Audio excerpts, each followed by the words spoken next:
और हम उसका परिणाम भोग रहे हैं, लेकिन हमारी दृष्टि उस पर नहीं जा रही, क्योंकि हमने पैरामीटर बनाया है कि हम संपूर्ण प्राणी जगत में मनुष्य जो है वो बहुत सर्वोच्च है, क्योंकि वो सोच सकता है, लेकिन जो सोचना चाहिए वो सोचता भी नहीं है।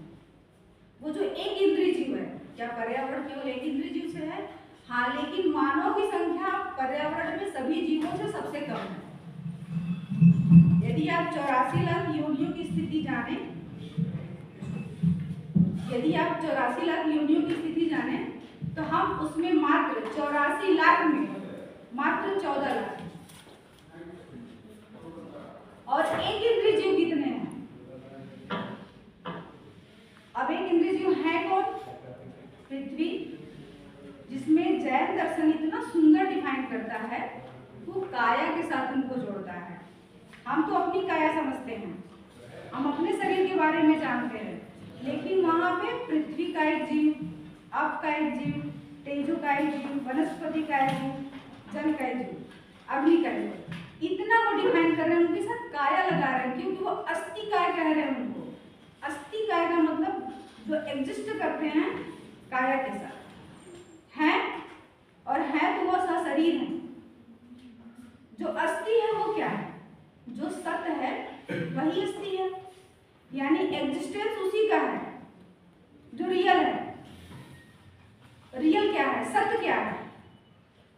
जो त्रिपदी की व्यवस्था से संयुक्त है। इस संसार में संपूर्ण पदार्थ की त्रिपदी ही व्यवस्था है, और उनके जो लक्षण है वो गुण और पर्याय है। त्रिपदी की व्यवस्था यानी उत्पाद, व्यय और द्रव्य।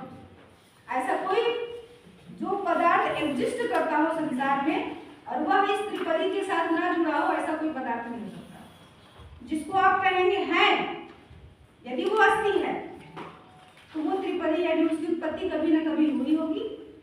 यदि उत्पत्ति हुई है तो वह स्थान विशेष कुछ लिया होगा। यदि वह स्थान लेता है तो उसमें भार भी होगा, द्रव्यमान भी होगा, यदि वो द्रव्य है, और विनिष्ट भी होगा। और जब उसका विनाश होता होगा तो कुछ न कुछ उसका जो एसेंस होगा वो उसके आगे फर्दर उसको करने के लिए मनुष्य है, मनुष्यत्व बचा हुआ है, वो नित्यता है उसकी। लेकिन ये एक इंद्रिय जीव जो जिनकी संख्या कितनी है उनको बताना चाह रहे थे कि ये जीव हैं, क्योंकि इनमें काया लगी हुई है। जैन जो है इनका वर्णन करते हैं अस्थि काय से लेकर के कायात्मक इनको बताते हैं।